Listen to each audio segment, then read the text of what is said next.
attack is your session hijacking. So what happens in the session hijacking is the hacker, he takes the control of the session between the network server and the victim. For example, the attacker can replace the user connection, or he can create the fake server and trick the victim into for connecting into it. Another variant of man-in-the-middle attack is IP spoofing. Now, IP spoofing is a kind of security breach which provides an access to the hacker by tricking the user into communicating with a known entity. For example, say I have a packet of internet addresses, right, including that of trusted sites like Google. It can be sent to the victim. This is IP spoofing.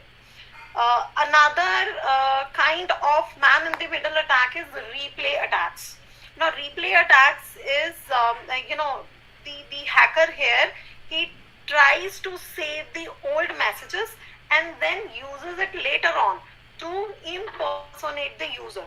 For example, say if the hacker, he tries to get hold of your Instagram page, then he or she can use it later on to impersonate you. Then we have is the password attacks. Password attacks is the kind of category wherein the hacker tries, when the hacker guesses your password, he tries all the hits and tricks to get into that. One such kind of password attack is the brute force attack, wherein the hacker, he tries the multiple combinations that either the password can be the victim's child name, his DOB, or the different possible combinations that can come.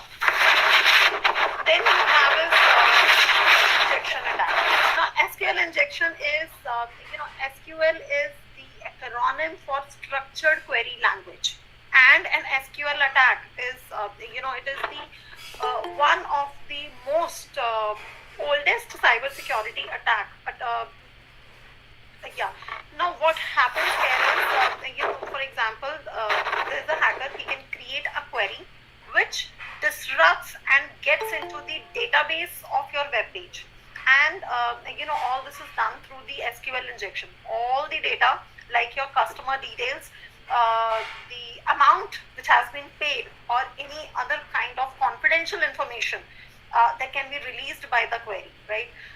The important part of the attacker cannot only get hold of the sensitive information, but the attacker can also alter, or he can also wipe that particular information completely. We have different variants of SQL injection attacks, like we have intradermal attack, we have subcutaneous attack, we have intramuscular injection attack. So I won't be getting into much detail into it. The purpose here is, before I could go ahead with how we can minimize the kind of cyber crimes which are actually prevailing in the society, we need to be aware of the different kinds of attacks which we are prone to when we are using, when we are working in this digital world, wherein the personal identifiable information is also important, as well as the the digital currency. Okay, the next kind of attack that is this is your denial of service attack. Now, what happens in the denial of service attack is this kind of attack, it actually overruns a network or a system with some unwanted traffic, right? It just blocks it, and the attacker, he just bombards the system or the server with high volume of traffic, that its bandwidth and the resources are they are unhandled. Then is your eavesdropping attack.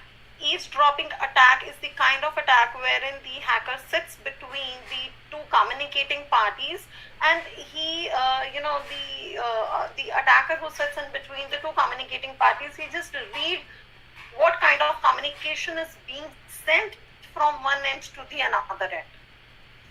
The another category of attack is the ransomware attack.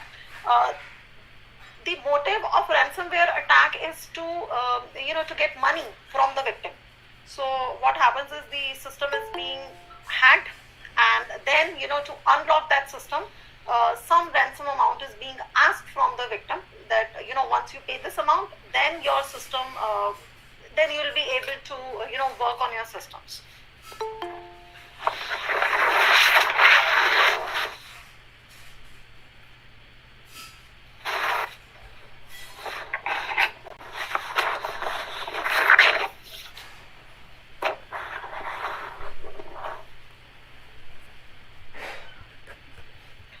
One of the threats that exist in this cyber world is the malwares, which everyone is already aware about. Malwares, viruses, and Trojan horse. These are the terms that we repeatedly hear. Once our system, the performance of the system degrades, or if in case the system slows down. Mostly, if you take your system to the technical assistance, you're being said that probably your system might be infected with the virus or malwares. Now, malware, it is a common type of cyber threat, right, which is defined as a malicious software. What happens is it gets installed into the system when a user clicks on a dangerous link or an email. Now, the common type of malware threats which are there, which are existing in the society is, one is your viruses. What happens is virus, it replicates itself. It infects the application in the computer system. It can also attach itself to an executable code with .exe extension, and thereby it just creates the multiple replicas which carries the virus, and it spreads it just destroys the entire data which is present into the computer system. Another category is Trojans. Trojans, they are used to establish the backdoor to exploit the attackers. Another category is worms. Worms, they are usually installed through the email attachments.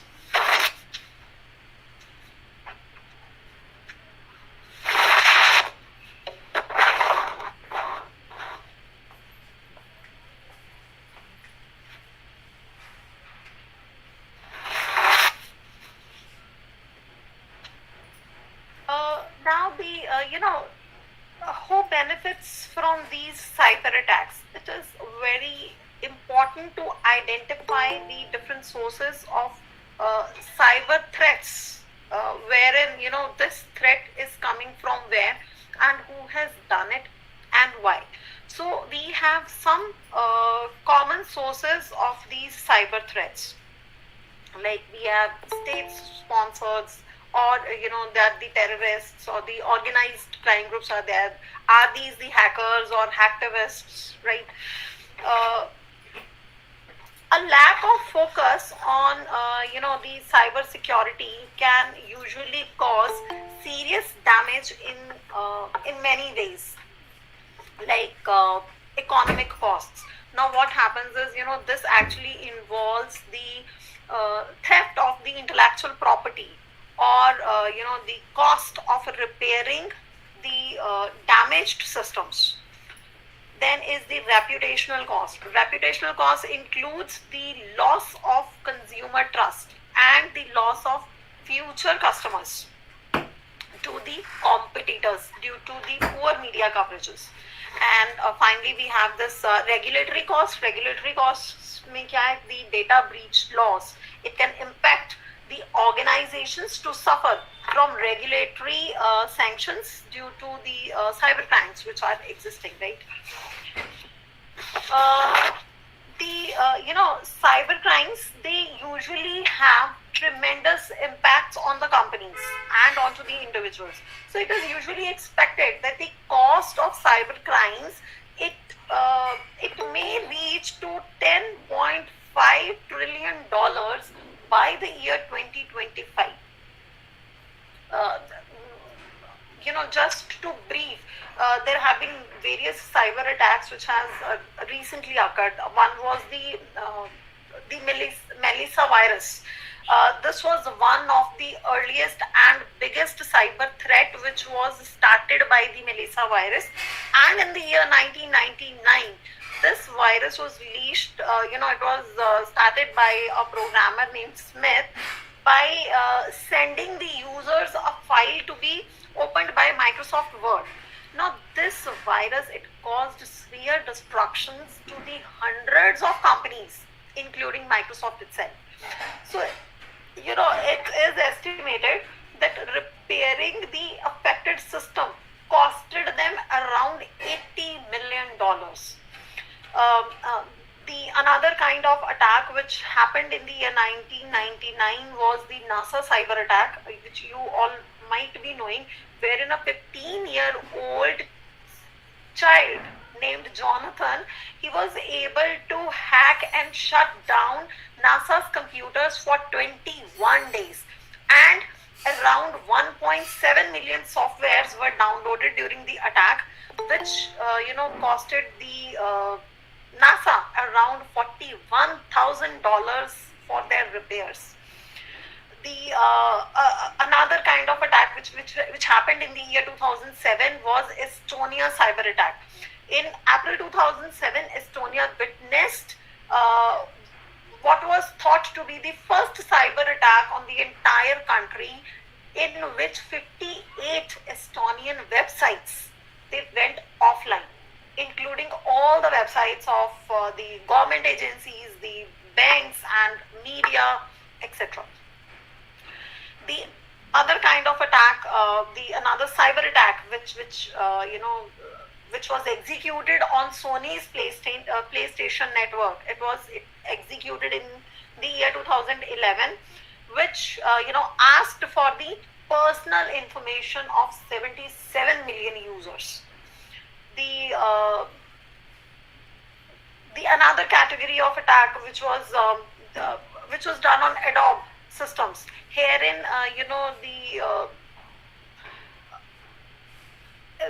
this cyber attack was thought to breach 2.9 million users' data. It was compromised, and Adobe has claimed that only the passwords and credit card information of first 2.9 million users were compromised. However, the Adobe has said that whereas the remaining 35.1 million, they only suffered from their loss of passwords and IDs. So likewise, there have been many cyber attacks. The motivation behind this the webinar is the rising cybersecurity attacks around the globe. If you just look up onto the reports given by the IBM, you just find that cybercrime cases, they have risen by 5 times. The cyber attack incidents which have been reported by IBM costed them $1 million. And if we look on to the reports that were generated by Kaspersky, so in their report they have mentioned that the cybercrime cases, they have risen by 3.25 times. Same and the reports which are generated by FBI in the year from the year 2009 to 2019. The rise in cybercrime cases have been increased to 6 times. So these are the motivations behind why the data, which is since we all are going digital, right? Everything is going digital. We need to really secure the information, the personal identifiable information of a user, and and the documents which are placed over the internet, the computers which are connected through the internet, all these systems need to be secured. And if we talk about the different security mechanisms which are present, there are three categories if we just classify them. The first one being cryptography, second is steganography, third is watermarking. Now, cryptography is what it does is it converts the plain text to the ciphertext. Plain text is, say, if I'm saying, hi, how are you doing? This is the plain text. And if I have to convert this plain text into the ciphertext can be any random sequence of either alphabets or the numbers, right?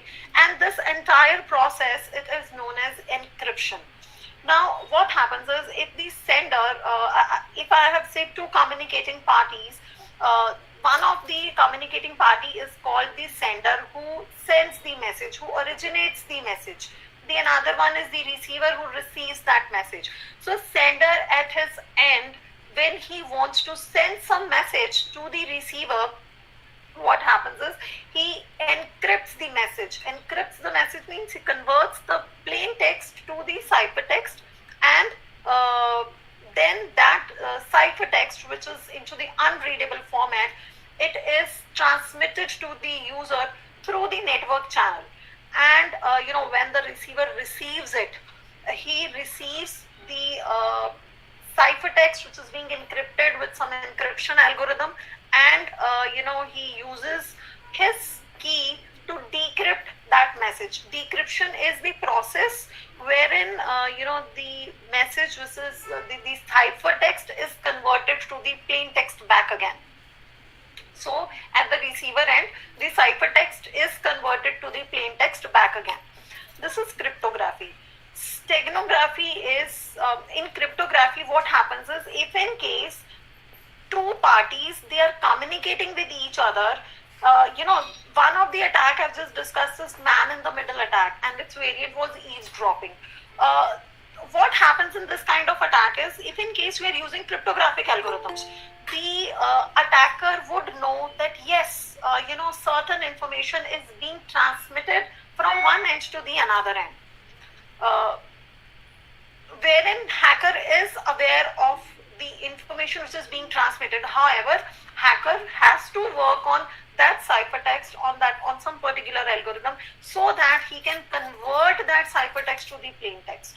Or he can execute DNS attack wherein he can intercept the message which is being transmitted from the sender. So this is what cryptography is. In steganography, what happens is we actually we hide the existence of the message. In steganography, there are four mediums. One is text, one is image, then is audio, and the fourth one is video. Now what happens is, I would be focusing on image. What happens is, say for example, one of the parties, say sender, is sending 20 pictures to receiver. Now in image number 11, sender has embedded the secret message.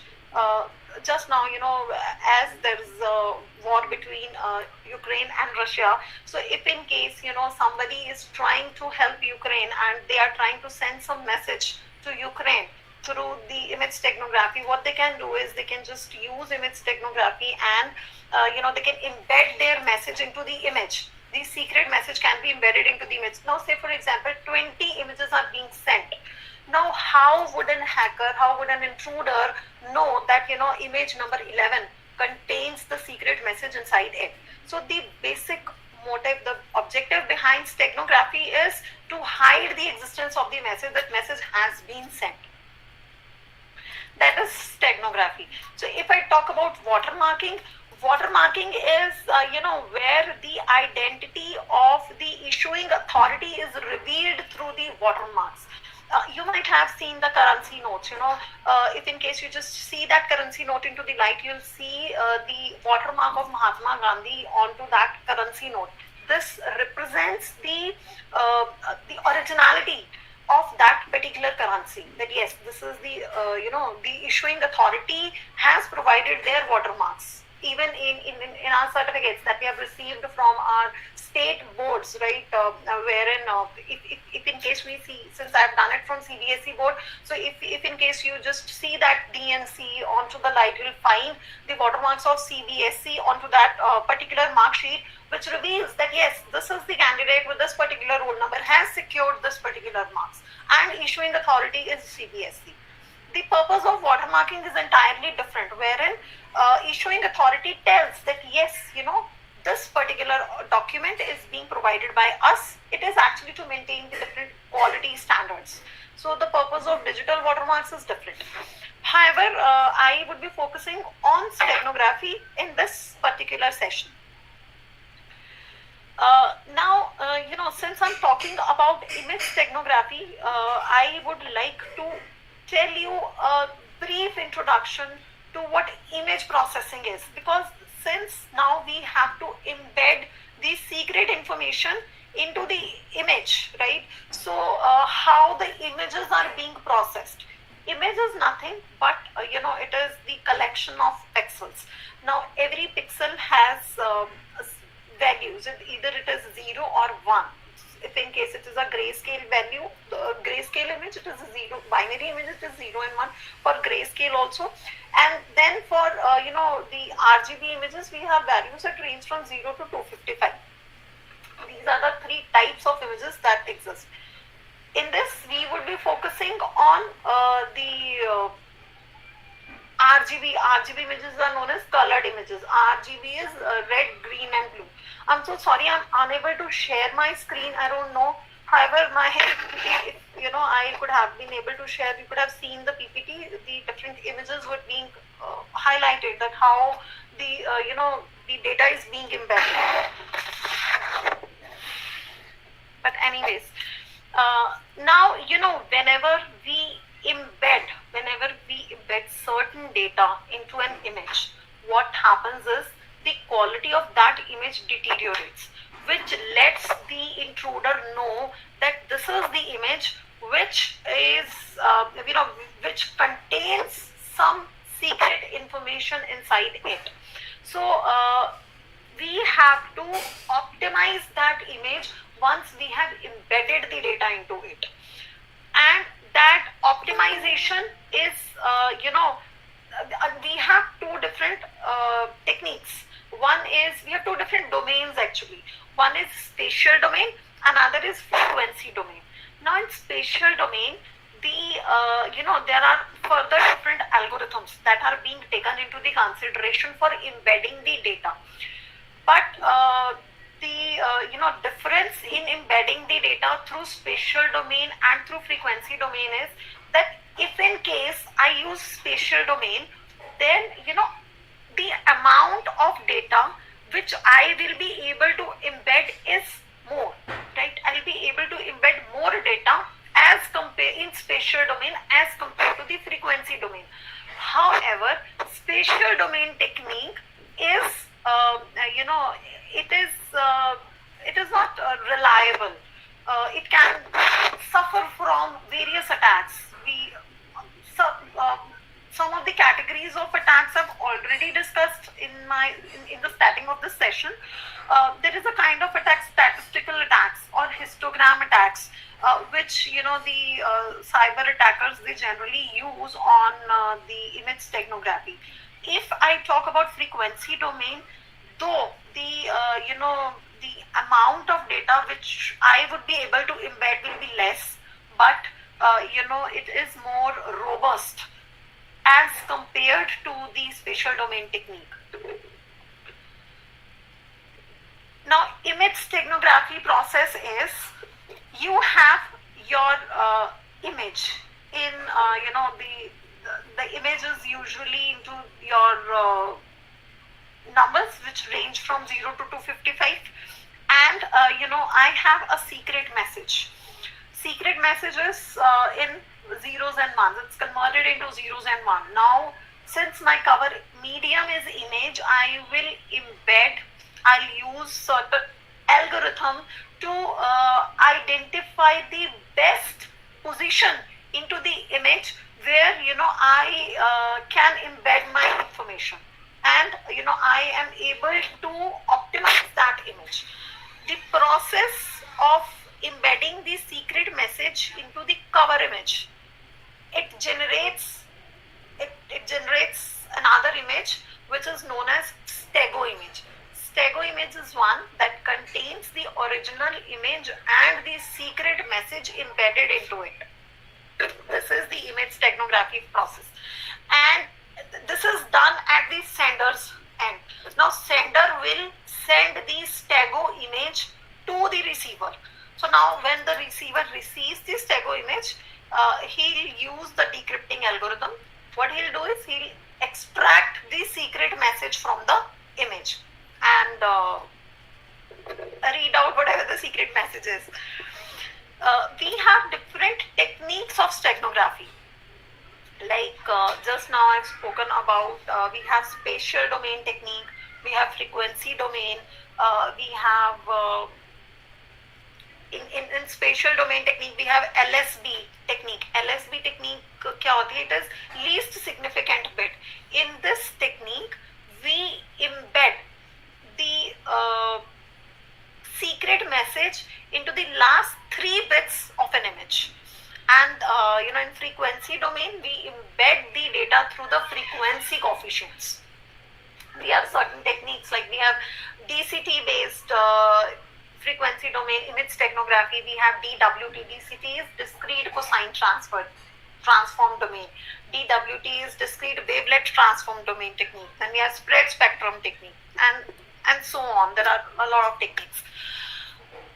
Now the secret message is embedded into an image. Next what? Next is to optimize that image, because the quality has been deteriorated. We have embedded something, we have added something to the image, the quality has deteriorated, and now we have to optimize it. In this session I would be discussing the the fundamental algorithms, the fundamental optimization algorithms. One is your particle swarm optimization. And now what the researchers have done, they have used particle swarm optimization algorithm with other techniques. They have, some of the researchers have combined PSO technique with LSB. Some has combined PSO with genetic algorithm. So likewise, many researchers they have used particle swarm optimization technique to optimize the image, and the results that they have obtained is they have obtained high payload capacity. When we talk about image steganography, what happens is there are 3 parameters to measure the efficiency of an algorithm. Now those 3 parameters is, one is your payload capacity. Payload capacity is the amount of data that can be embedded into an image. That is payload capacity. Then is robustness, that once I have embedded the data, and if in case the attacker or the hacker is trying to extract the message from an image, how much robust that particular algorithm is, right? Whether the attacker is able to identify, able to extract the message which we have embedded or not. That is robustness. The third parameter is imperceptibility. Imperceptibility is the visibility of the data which is embedded into the image. So, people have worked on payload capacity, some has worked on robustness, and some has worked on imperceptibility. All these 3 parameters cannot be achieved at, they're not, if I talk about the 3 parameters, either any 2 can be achieved together. All 3, it is really hard to achieve all the 3 parameters in one go. The another kind of optimization algorithm that exists here is your ant colony. It is on to the behavior of ants, right? How the ants, they just move into the group to find, to look for the food, and Again, the researchers, they have combined ant colony with particle swarm optimization. They are trying, the focus is to achieve high payload capacity, to make their algorithm robust, and to to improve the imperceptibility of the hidden message. The another kind of algorithm which exists is the firefly based optimization algorithm. What happens in the firefly is it is based on the behavior of how the fireflies, they just work.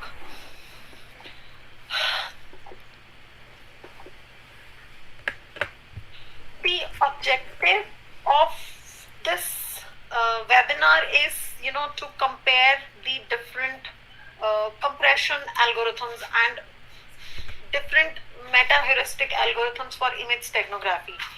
Now, compression algorithms are required for to achieve the high payload capacity, so that if in case I compress my data, then I'll be able to embed more of the secret information into the image.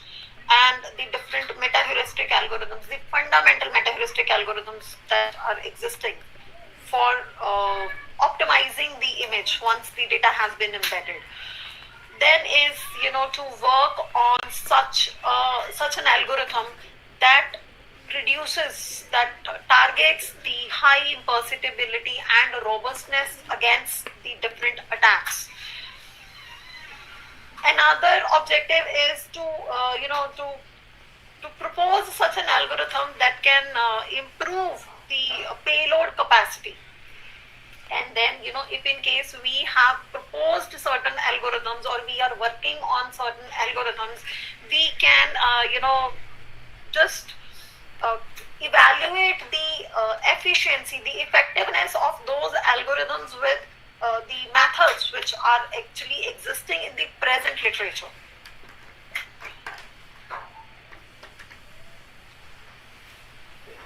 A research was done on it, and the methodology which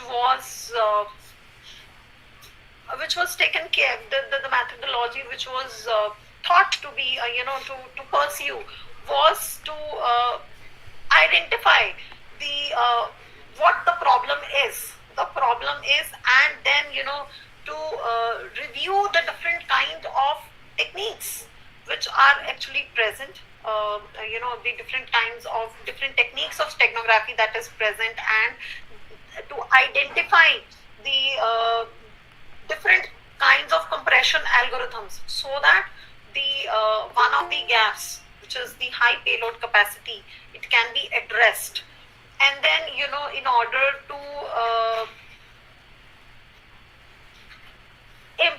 order to compress the images, we need certain images, and from where those images have to be collected. So the data set was identified, and then the algorithms that are actually identified into the literature, those algorithms are implemented, and finally we can just test the algorithms on whatever parameters that have been identified.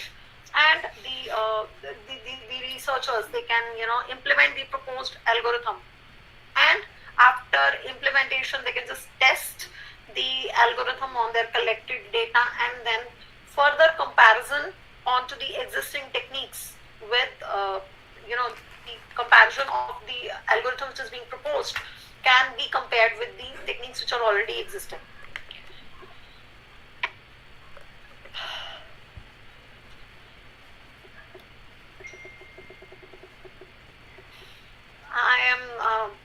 I would apologize that I'm unable to share my PPT. Otherwise, I would have shown you, once we compress the image, what kind of output is actually seen. We have two types of compression techniques. We have lossy techniques and we have lossless techniques. If I talk about lossy techniques, you have to, we have to analyze the lossy techniques. If you could see the output of the lossy techniques, its visibility is very, very poor. However, if we just go on to the numerical values of the lossy techniques, the numerical output is far, far better than lossless techniques. try once more if in case I'm able to share that PPT.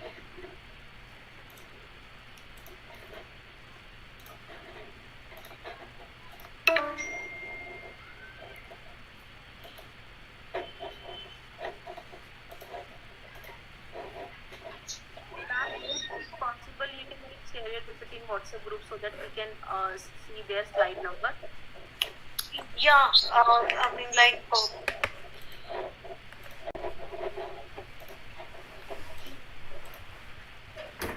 onto the, but I think I'm not added onto the WhatsApp group.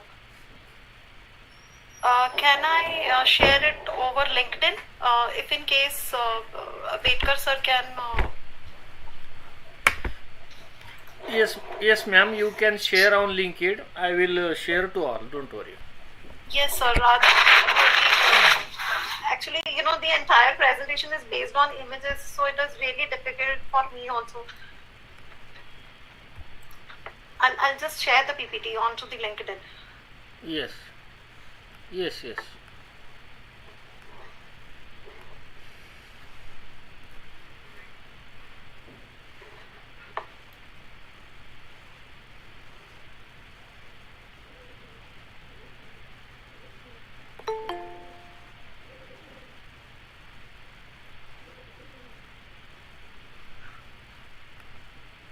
Sir, now should I continue discussion session? Yes, sir. Now time is over. Yes.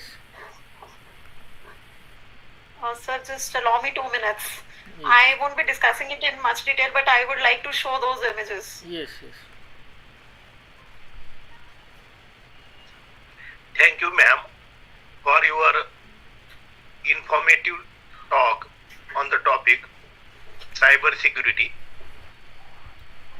And now after this topic is open for discussion, so I would like to request participants, if they have any query or doubts, they can put it before Honorable Ma'am for answers and explanations. Please, participants. Sir, I have just sent you the PPT onto the LinkedIn. Yes, ma'am. I will share on the group. They can read it. Okay. All right.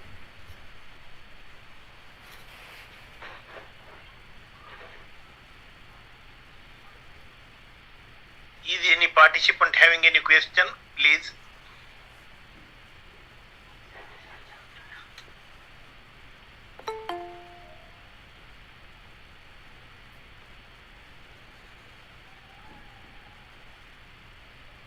I feel there is not any question or doubt from anybody. Though the topic was very technical and the audience participants who have joined this webinar, they are related with different fields and subjects. Okay. But the topic was... I've tried to make it very simpler. But the topic was simplified by ma'am so that all can understand it well. What is cyber security? What are the challenges? And what are the solutions? What can be done? Has been told in detail. Now after this, I would like to invite Chief Organizer and Chairperson of this webinar for his concluding. Hello, words. sir. Can I ask one question? Yes, sir. Yes. Sir, about cyber security. Yes, sir. So I have the question about the bank fraud. Suppose somebody else trying to hacking our money from our accounts. Okay. So some companies like Infosys and other companies are providing the cyber security through their engineers. Okay. So same types of engineers or the cyber security should be provided by the banker to the account holder. It means immediately they should know, they should aware about there may be the cheating according to the accounts holder. So bank should be aware and provide the security to the bank's accounts holder. This is my question actually about the cyber security. So many customers or bank accounts holders deprived due to the such type of hacking the money from the accounts? Sir, actually, banks provide us the appropriate security which they have to provide to their customers. Yes, The yes, yes. only thing Someone is customers- listen me. Someone is supposed to touching the accounts.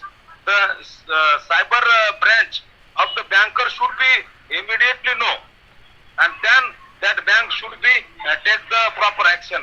This is my question. I am not from supposed to expert background, but my son-in-law is working as a cyber security engineer of very big company. He told me about this. I asked some such question to him. So ऐसा bank ने provide करना चाहिए कि किसी के account में अगर कोई टच कर रहा है तो इमीडिएटली बैंक को पता चलना चाहिए और बैंक ने खुद भी होल्ड करना चाहिए अकाउंट को। गूगल फॉर्म सबमिट नहीं हो रहा है, इसमें दिखा रहा है कि this exam is not currently accepting submission.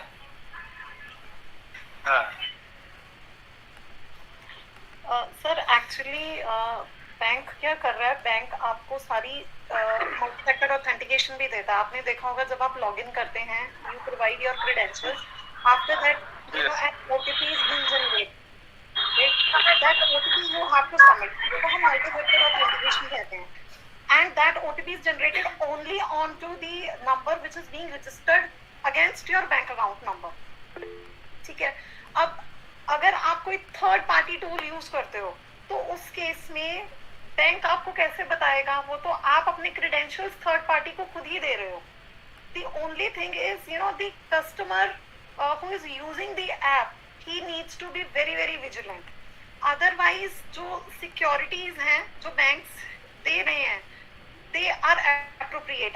मेरे को आपकी बात समझ में आ गई कि अगर आपके साथ कुछ हो जाता है तो उसी टाइम पे आपको मैसेज आ जाए। मैसेज तो सर वो वैसे ही आ जाता है जब आपके अकाउंट से पैसा डेबिट होता है, जैसे ही कोई थेफ्ट होगा साथ के साथ आपको मैसेज आ जाता है। And then they also ask that if in case you have not done this transaction, तो just reply to this particular, उसमें कुछ लिंक आता है या कुछ मैसेज आता है, एक ऐसा मैसेज आता है, आप कभी भी ट्रांसफर करेंगे तब भी आप देखेंगे कि एक मैसेज जनरेट होता है ऐसा बैंक की तरफ से। But my suggestion would be that we should not use the third party applications.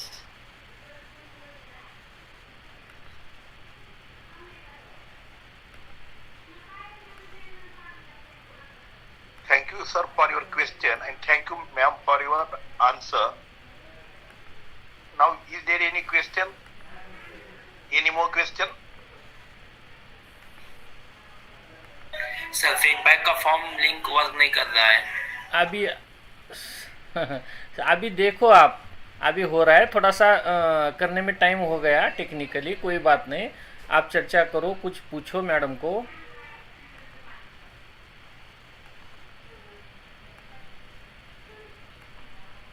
Does anybody have any question?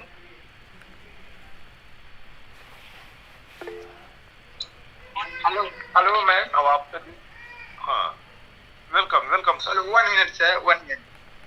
या ऐसा हुआ था कि मैंने ऑनलाइन पेमेंट जब करते हैं साइट से, जियो है या कोई भी ट्रांजैक्शन, तो उसमें फ्रॉड हो जाता है, उसका वेबसाइट मालूम नहीं होता है कि कैसा है, जो कि उसमें सब कुछ वही लिखता है, तो इसमें हम कैसे बच सकते हैं इसके साथ? जैसे मैंने भी जियो का ऑनलाइन पेमेंट किया लेकिन वो सक्सेस नहीं हुआ, डेटा पैक या मोबाइल का, तो इस तरह से कैसे हम फेक वेबसाइट को कैसे हम कोई है ऐसा जो हम रिकॉग्नाइज कर सकते हैं, इससे बचने का कोई उपाय? सर इस केस में क्या होता है कि जैसे आपने कोई पेमेंट की और वो पेमेंट नहीं हुई, तो वो पेमेंट जो आपकी डेबिट हुई होती है वो दोबारा से अकाउंट में वापस आ जाती है आफ्टर 24 to 48 आवर्स। बैंक की जो होती है कि इस ड्यूरेशन में अगर आपके पैसे डिडक्ट हुए हैं तो वो पैसे आपको, और जिस पार्टी को आप पैसा पे कर रहे हो उसको वो रिसीव नहीं हुआ, तो आपको विद इन 24 to 48 आवर्स आपके अकाउंट में पैसे वापस आ जाते हैं। एक्चुअली मैम ऐसा हुआ था कि हो सकता है कि वेबसाइट ही फेक हो या सिमिलर वेबसाइट हो, तो मैंने पेमेंट किया तो रिटर्न होगा, इतना ही उसके पास recharge.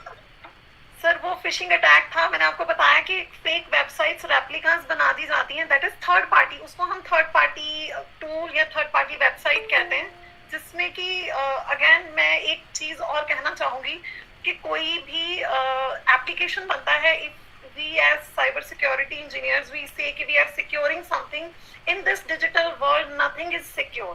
If we as customers we have to be vigilant. हमें खुद देखना पड़ेगा मुझे कौन सा लिंक क्लिक करना है, कौन सी वेबसाइट पे जाना है, कौन सी ओरिजिनल है और कौन सी फेक है. इफ आई एम विजिलेंट तो मेरा कुछ भी मेरे ऊपर जो आप अटैक कह रहे हो कि वो वेबसाइट करेक्ट नहीं है, that is a phishing attack. और उसमें क्या होता है, you just land up into the fake websites और and then you give your, आप खुद ही अपनी सारी personal information, credit card numbers और सब कुछ दे देते हो, तो वो पैसे डेबिट हो जाते हैं. एंड देन बैंक आपको मैसेज कर देता है कि you know your account has been debited with this amount, if in case this transaction is not done by you please report to this. और you know you can just close your account, अभी के अभी आप उसको account को freeze कर लो. देखा जाए तो मैम कोई भी सुरक्षित नहीं है. So, you're absolutely right. In this digital world, we have to be, we have to be vigilant. Otherwise, जितने भी algorithms हैं, जितनी भी security है, it can be broken. अब वो कितनी secure है, वो 8 minutes में break होगी, वो 8 hours में break होगी, वो 8 days में break होगी, ये नहीं पता, but वो break जरूर होगी, क्योंकि attackers उसको break करने के लिए ही बैठे हैं. We have notorious students in class. Teacher होता है चुप कराने के लिए और बच्चे होते हैं शरारत करने के लिए. Same way. बिल्कुल मैम, बहुत कुछ आपसे जगह अवसर मिला मैम, धन्यवाद. मैं सुन रहा था. So thank you once again, sir. Thank you, Vilasippar sir. Thank you, Vidyasagar sir. Thank you, ma'am, for the answers and explanation. And now I request chief organizer to deliver his concluding words. Please, sir, welcome. Thank you, Professor Prakash Karad sir. Today's resource person, madam, and all the participants. Today's resource person, madam. एक second.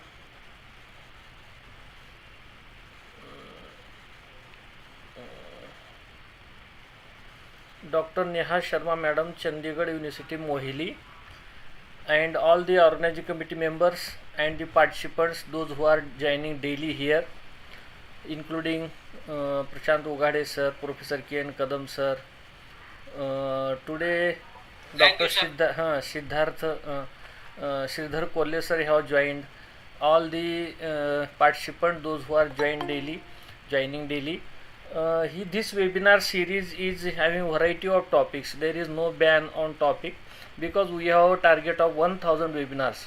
Now up till now 600, nearly 600 or more about 600 have completed, and remaining 400 are being completed, will be completed in next few months. So that we were innovating all topics, and its best thing is that every resource person is having specialty or special study of that. We can't ban on these subjects. So in this way, resource person have their choice to choose their subject as per their wish, and we are getting new topics like today. Metaheuristic intelligent system for enhancing cyber security. It was very important topic to us to know some features about that, how the attacks are done, with few examples. You have also explained few examples, and how it is related to our daily practices, how we should take care about that, how the fake websites are coming across. We have to choose it, and we have to go ahead without having any loss.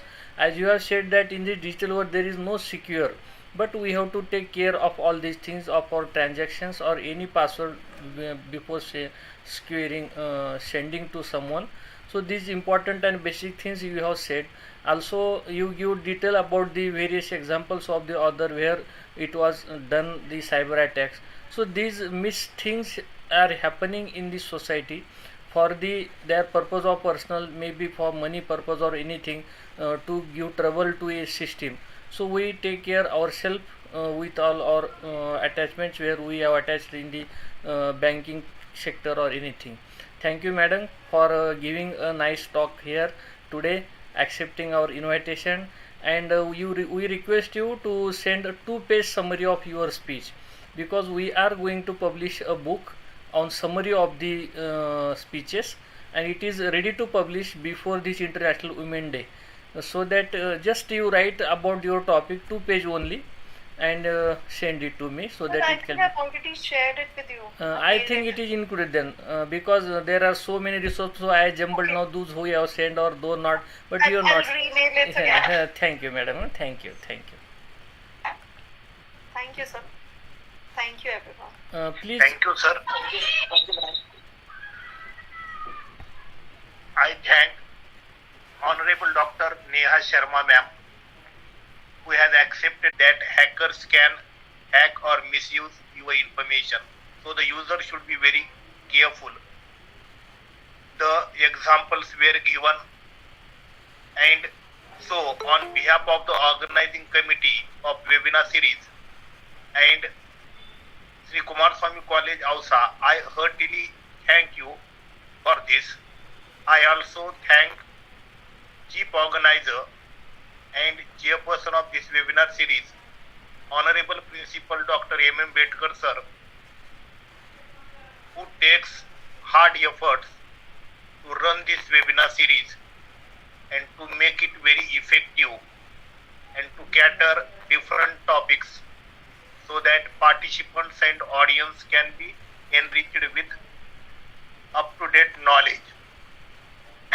For this, on behalf of the organizing committee of webinar series, I sincerely thank him. I also thank all the participants who are actively participating in the webinar series from different parts of the country and also from abroad, and making it successful and helping us to continue the webinar series. So thank you, participants. I also thank Dr. Anita Dhole ma'am, who has given a very nice introduction of today's honorable speech. And I request participants, do not forget to fill feedback form to get your certificates. And at the end, with the kind permission of Chief Organizer and Chairperson, that today's webinar is over. Thank you all. Thank you very much. Thank you, madam. We Thank will you, sir. keep this for 5 minutes. You can take rest now.